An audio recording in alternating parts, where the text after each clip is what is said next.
Hey, we are back in here with another episode, episode 26. I have the pleasure of sitting down with my man McCooleyHigh, bro. Yeah. How you feeling? Coolin', what's good with you? I'm feeling good, man. And now that you here, man, we vibed out tonight. Jam session was cool, performance was good. So I'm glad you came, man. I appreciate y'all Definitely, having man. me, for real. Definitely shout out to Westside Mook, who definitely here tonight for sure. But we gonna get right into it, bro. Let's go. Playboy Chronicles. Is that the next project we looking for? Yeah, definitely. Playboy Chronicles is... Expound on that. Yeah, all right. So, Playboy Chronicles is something that needs to be touched on. It's a subject that's like really, never really talked about. We live in a female perspective-based society in a sense. So, like, I guess like the male perspective is never heard. So, we got hot girl summer, the city girls, all that shit. So it's like, the Playboy thing is more so of a thing explaining exactly how a man can become a Playboy in a sense. The different levels of it. And, it could really ultimately be a woman's fault. A man don't have to be a fuck boy or a fuck nigga just to be a Playboy. It don't work like that all the time. And that's really what I'm trying to explain here. Right. I feel that, bro. We had briefly chopped up on it too. So I like that concept. Can't wait to hear that joint. Is there a difference in the sound from the two projects? Yeah, most definitely. Like the vibe and shit. As far as from Cedar and Lee to Playboy Chronicles, sonically though. Yeah, definitely. With Cedar and Lee, that was more so like which I like, by the way. Yeah, I appreciate that. That to me, that was more so like a gumbo like project. The way I put it together, it was a mixture of rhymes that I've been working on, different stuff like that. And, there was kind of, different things at different times, and it all, kind of fit well together.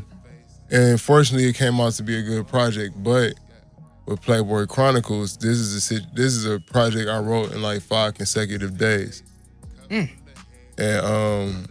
it's produced mainly by Heath Stone. He produced 90% of the project. I had 2 other producers on that, but on 2 other songs. But other than that, he produced most of it. So the vibe is just there. It's like it's just one of those situations where, everything is just going right and you just in that zone and you're able to kind of like create something special. Yeah, definitely. As far as, I wouldn't say the difference now. I'm gonna go switch to like, because when I listened to Cedar and Lee, I felt like a West Coast vibe from you. Even in some of your verses, you be saying that shit too. I heard you say it on one of them songs. But what inspires that West Coast vibe though from you? I mean, all right. Being a kid that grew up in the 90s, right, wasn't nothing hotter than West Coast hip hop. Man, tell me about it. It wasn't nothing else going hotter than that. You had Dre, I was inspired by that. You had Snoop. You had Spice One. Oh, man, you could just go on. Like, right. Mac 10, Ice Cube. Yeah. NWA. Like everything everything that was like popping was West Coast at a certain point in time. Even our group, from Cleveland, Bone Thugs and Harmony, they had that vibe. They had that vibe. West Coast vibe, like they all dressed right. like Snoop and other niggas from different shit like that, except for they wore Cleveland shit. But but they still wore flannels and shit, like and Dickies and all that type shit. But at the end of the day, like I just always felt like Cleveland and California always had like a strong connection for real. I agree with that shit. That's just something, that I always carry with me. So that's why Cedar and Lee sounds like that. And just in general. And that's what I meant by like different, like on the sound wise from the 2 projects. Yeah. That's kind of what I was trying to get at though. With that, just will it still have that West Coast vibe with it? Even though of course it's about the storyline that it Yeah, has. it kind of does though, in a sense, but it's a little bit different. It's a Okay. little bit different. It's more Okay. so a little bit more grown up in a sense. Okay. Because with Cedar and Lee, it was more so just brash, straight to lot more braggadocious for the most part. But with this one, it's more so well thought out, well planned. And you wrote the whole project in 5 consecutive days, you said? 5 consecutive days. Came up with the skits and everything. And it like, it'll give you that feel like, you still in like, you somewhere in Los Angeles or something like that. That's just what I bring anytime I make a project, but it's just a little bit different. Hell as yeah. far as this, so I can't wait, bro, because that's what I love about this whole situation, bro. We get to just lock in with some dope artists, you know what I mean? Hell yeah. And add them to my goddamn playlist, you know what I mean? For real, for real. But I'm going to hold you a little longer. Let's do Got it. a couple more questions for you, Let's man. go. Do you enjoy performing? Yeah, I actually do enjoy performing. One of the biggest things like about me is I always been like one of those dudes that had to be the center of attention, even from the time I was a kid. Like, okay, I'd be, watching videos and trying to mimic that shit and all that. So performing, like I always been an actor, different things like that. So that just been just in me to, put on the show, do different things of that nature. But my biggest inspiration for that, like, it always came from like seeing like the admiration that a person like Michael Jackson would have. Like, he'll step on stage and wouldn't even really do too much, and everybody be going crazy, like, and just people, having all eyes on you at that moment, like, it's a hell of a feeling. Yeah, it is though. Like, it really is. You really can't really compare that shit to many things for. So I got another question. What's your favorite part about the music industry? Like, and I'm talking about everything, whether it be the studio, performing, the writing process, the afterwards, what's your favorite part? Is, to be honest, the most fun part is the creative process. Everything else is work. Yeah, it's work. and it's stressful. It's stressful because, like, in order to, like, do something like great, you gotta actually put a lot of work in. You gotta actually make the right steps. In doing business, you actually have to like make certain sacrifices and stuff like that. Oh yeah. And that's the exhausting part about it, in a sense. But if you really want this is what you gotta do. Hell yeah. So yeah. But yeah, the creative part is like the the most fun part, making videos and coming up with concepts and shit. Yeah, like, as excited as I am about Playboy Chronicles, it's gonna be a headache, pushing the vision, actually pushing the vision. I already know, but that's exactly what, I'm ready for and I'm expecting that. And, when shit, you gotta work doing anything like in life. So why not work doing something you love? Right. At the end of the day. Hell yeah, man. What's your main focus as a man? Legacy.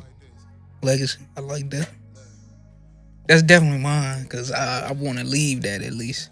Yeah, definitely. Because, legacy is, all right, the most important thing is, though, you got, like, all right, to me, I'm gonna run it back a little bit as far as, like, a little bit of history. Always, like I said, I was always a talented kid, but I wasn't in the environment that was conducive to that, in a sense. Like, so nobody really believed in it. You know what I mean? It wasn't really a thing that, like, okay, we're gonna get behind him and really push him and put him in situations where he can actually do this. Like, it was always, pushed to the side. Like, I'm the oldest of 5, so it really wasn't one of those things that, was really, the focal point. But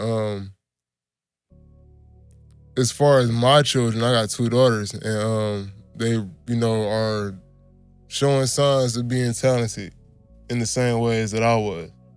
So I feel like it's my job to show them that they can actually do this shit too. Right. You know, and that's why Right. I strive to go for it, because I want them to see that, you know, if you feel like if you really want to do this, you can actually do it. Mm-hmm. Your dad is actually doing it or trying to do it or whatever. You know, he's actually giving it a shot. So Right. I want them to have that same, you know, tenacity as far as that. Yeah, and I was chopping it with Westside Mook, and we was kind of going over something like that, because I was like, man, having him around that shit. And my thing is, when he started to get older and where he able to like express himself, I'm gonna tell him like, look, yeah, this what I do, this what mommy do, but leave your legacy though. You know what I mean? I just want you to see what kind of work ethic you got to put into the shit.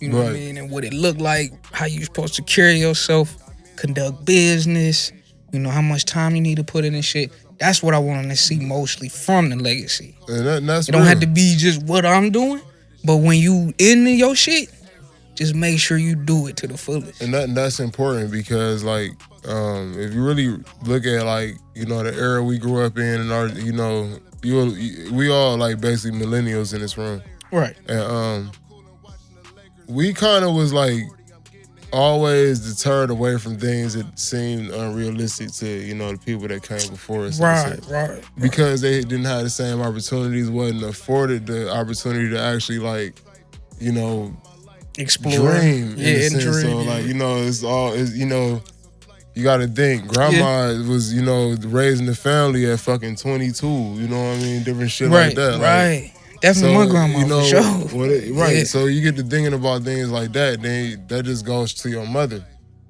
or your father. You know what I mean? Like, it's like we as a people are not really that far removed from that era, like where we didn't have much to go off of. So we trying to change I just feel like it's important for our generation now to really like take advantage of everything that, you know, we have in front of us. Like, and that's what I think all the kids is doing, you know, like right now. It's like you see a lot of kids like understanding like that you could actually like be an entrepreneur and, you know, kind of make your own way, and you don't have to like really worry about getting a job. And they complaining about, you know, the workforce right now, but like, you know, everybody's smart. They like, you know, you gotta think like, man, like, it's, you know, I'm trying to get my little hustle going. This shit, like with COVID going on and everything, right? And you know, they shut down a lot of jobs.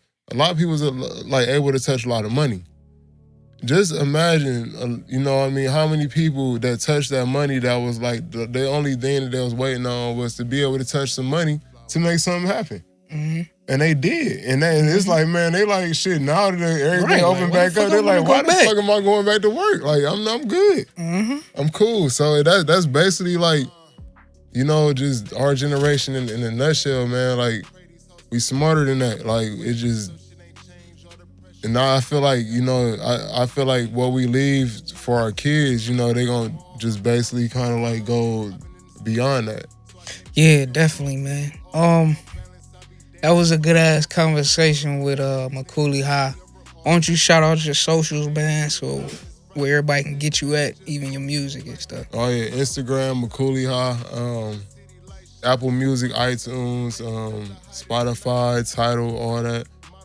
McCooleyHigh, I'm right there. You'll find me. MCC OOLEYHIGH. Yeah. What does Xpression mean to you before we get out of here? Dope vibes, dope people. Great opportunity for artists. Not the show. What does Xpression mean? Xpression. Yeah, like not the show, but what does Xpression mean to you? Freedom.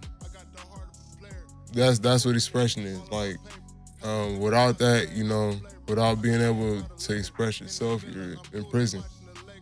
So Xpression is freedom. Break the chains and shit, you know. Well, there you have it, man. That was episode 26. Another conversation with McCooleyHigh, man. Go check him out. Back to the show. Peace. Oh, shit. I always got to do some goofy.